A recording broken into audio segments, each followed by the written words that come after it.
1.1 का question number 2 है हमारे सामने, जिसमें कह रहा है find 6 rational number between 3 and 4। हमें 6 रैशनल नंबर्स निकालने हैं 3 और 4 के बीच में।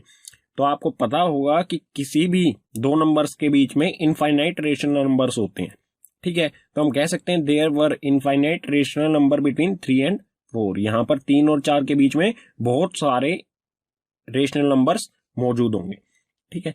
तो कैसे निकाल लेंगे? हमें 6 निकालने हैं सिर्फ, तो बहुत सारों में से 6 निकालना तो बहुत आसान बात है। तो कैसे निकाल लेंगे? हम इसे लिख सकते हैं 3/1, ठीक है। और इसी तरह से 4 को लिख देंगे हम 4/1। जितने भी हमें निकालने हैं, 6 निकालने हैं, तो 6 में हम 1 बढ़ा देंगे, ठीक है। 6 में 1 बढ़ा देंगे तो ये हो जाएगा 7, और उस 7 को ऊपर भी और नीचे भी मल्टीप्लाई कर देना है, ठीक है, दोनों में, 3/1 में भी और 4/1 में भी। तो मल्टीप्लाई करने के बाद क्या आएगा? 3 7 सा 21, और नीचे 1 को 7 से मल्टीप्लाई करेंगे 7। इसी तरह से 4 को 7 से मल्टीप्लाई करेंगे तो 28, और नीचे सेम आ जाएगा 7। अब हमारा बेस देखो, बेस देखना है आपको, बेस हमेशा सेम होना चाहिए तभी आपका आंसर सही होगा। तो बेस है हमारा 21/7 और 28/7, बेस दोनों में सेम है, ठीक है। तो हमारे नंबर्स क्या हो जाएंगे? जो रैशनल नंबर्स आएंगे वो क्या होंगे हमारे? 21 के बाद क्या आता है? 22/7, 23/7, ठीक है। इस तरह से हमारे रैशनल नंबर हो जाएंगे।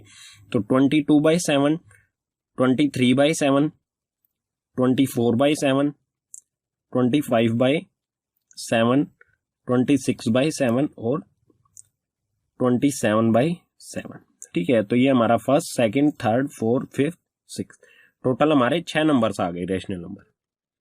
लेकिन जरूरी नहीं है कि हमारा आंसर यही हो, ठीक है। क्वेश्चन हो जाता है यहाँ पर कंप्लीट, लेकिन आगे मैं और कुछ एक्सप्लेन करता हूँ इसके बारे में कि जरूरी नहीं है कि हमारा आंसर यही हो, ठीक है। वो क्यों? क्योंकि हमें पता है कि 3 और 4 के बीच में इनडेफिनेट मतलब इनफाइनाइट रेशनल नंबर्स होते हैं, बहुत सारे होते हैं, ठीक है। तो उनमें से ये कुछ है, सिर्फ 6, तो और इसके अलावा और भी हो सकते हैं हमारे। वो कैसे निकाल लेंगे हम? तो 3/1 ऐसे के ऐसे और 4/1 एज इट इज लिख लेंगे।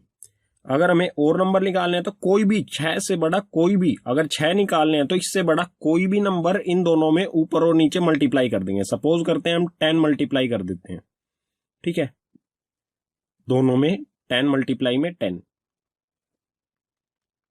तो 3 10 ये हो जाएगा हमारा 30/10, और ये हो जाएगा 40/10। तो हमारे नंबर्स क्या होंगे?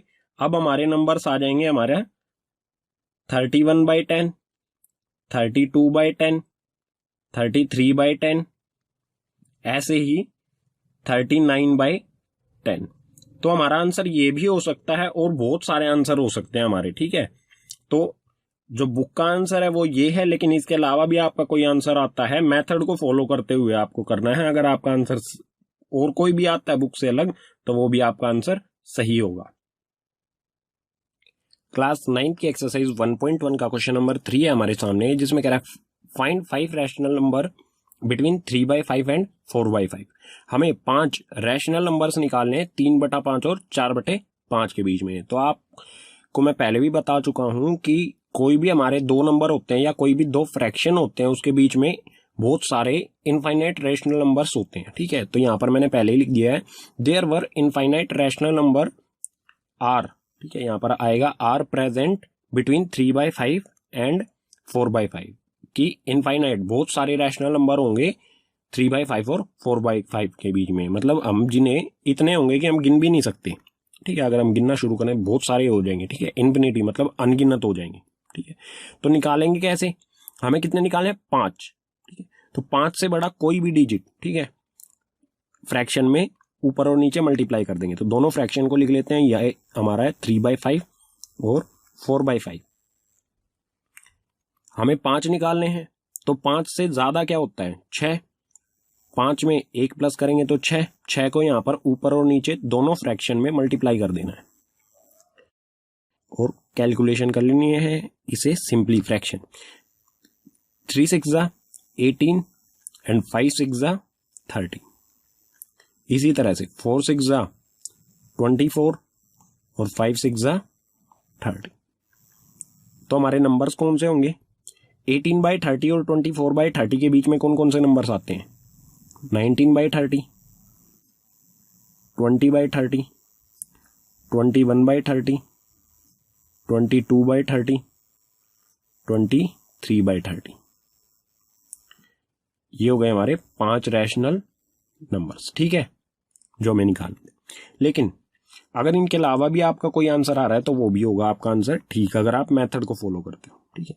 जैसे मैं आपको बता देता हूं कि और भी रैशनल नंबर 5 के बजाय अगर हमें 8 या 10 निकालने होते तो क्या करते? मान लेते हैं हमें बोला गया कि 10 नंबर निकाल के दिखाओ रैशनल नंबर किन्हीं भी 2 फ्रैक्शन के बीच में, ठीक है। तो हम क्या करेंगे, 3/5 और क्या है हमारा 4/5, ऐसे कैसे लिख लेंगे? 10 निकालने हैं तो आप 11 से मल्टीप्लाई कर दो, 11/11 से, इसी तरह से 11/11 से, तो ये हो जाएगा 33/55 और ये हो जाएगा 44/55। बेस हमेशा सेम होना चाहिए, ठीक है। नीचे मतलब डिनोमिनेटर में जो संख्या है वो सेम होनी चाहिए, डिनोमिनेटर नंबर ऑलवेज इक्वल। तो हमारे रैशनल नंबर क्या होंगे? अगर हमें 10 निकालना है तो 33/5 के बाद क्या आता है? 34/55, ऐसे ही 35/55, और इसे कहां तक लिख देंगे हम? 44 से पहले क्या आता है? 44/5 से पहले क्या आता है? 43/55। तो बहुत सारे नंबर्स निकाल सकते हैं हम ऐसे, लेकिन जितने भी निकालने हैं आपको मेथड फॉलो करना है। जितने भी निकालने हैं उसको एक बढ़ा के ऊपर और नीचे मल्टीप्लाई कर दें, ठीक है। इसके अलावा भी आप और कोई भी नंबर से मल्टीप्लाई कर सकते हैं, जरूरी नहीं है कि आप इससे ही मल्टीप्लाई करें, ठीक है। क्लास 9 की एक्सरसाइज 1.1 क्वेश्चन नंबर 4 हमारे सामने, जिसमें हमें दे रखा है state whether the following statements are true and false. हमें ट्रू फॉल्स बताना है, लेकिन उसके साथ साथ हमें बताना है give reason for your answer. हमारा जो भी आंसर होगा ट्रू तो वो क्यों है, और अगर फॉल्स है तो वो क्यों है, रीजन भी देना पड़ेगा हमें, ठीक है। तो फर्स्ट दे रखा है हमें every natural number is a whole number, ठीक है। तो ये होगा हमारा ट्रू, ठीक है। ट्रू क्यों होगा? क्योंकि नेचुरल नंबर हमारे क्या होते हैं? नेचुरल नंबर को n से डिनोट करते हैं, और नेचुरल नंबर क्या होते हैं हमारे? 1 2 3 4 5 6 7 8 9 इनडेफिनेट तक, ठीक है, मतलब अनगिनत तक होते हैं।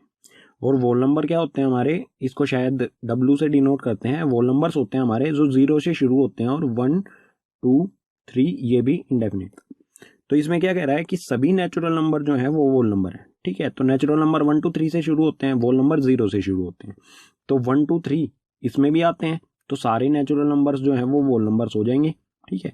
इसलिए ये हो जाएगा हमारा ट्रू। सेकंड देखते हैं, इसमें क्या कह रहा है? Every integer is a whole number. सभी इंटीजर जो हैं वो वोल नंबर्स होते हैं, ठीक है। तो ये होगा हमारा फॉल्स, ठीक है।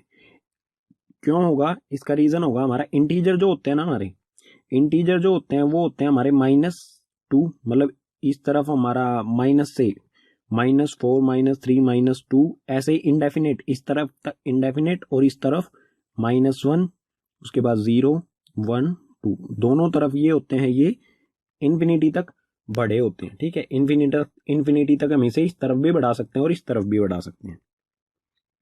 तो इंटीजर्स जो होते हैं वो माइनस में होते हैं, लेकिन वोल नंबर्स जो है वो तो 0 से शुरू होते हैं, ये कोई भी माइनस में नहीं होता, इसलिए फॉल्स हो जाएगा ये हमारा। कोई भी जो हमारे इंटीजर्स हैं, सभी इंटीजर्स नहीं होते, कुछ इंटीजर्स जो है वो वोल नंबर होते हैं हमारे, ठीक है। जो पॉजिटिव वाले इंटीजर होते हैं उनको हम वोल नंबर कह सकते हैं, लेकिन नेगेटिव वालों को नहीं।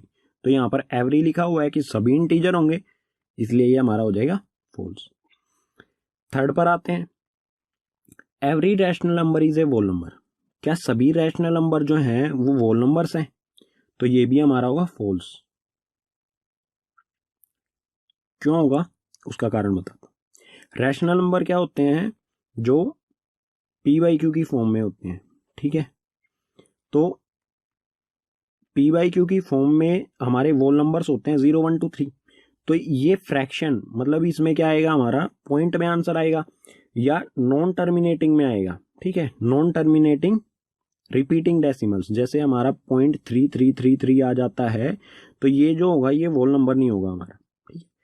इस तरह का नंबर हमारा वोल नंबर नहीं होता, इसलिए ये हो जाएगा हमारा फॉल्स, ठीक है।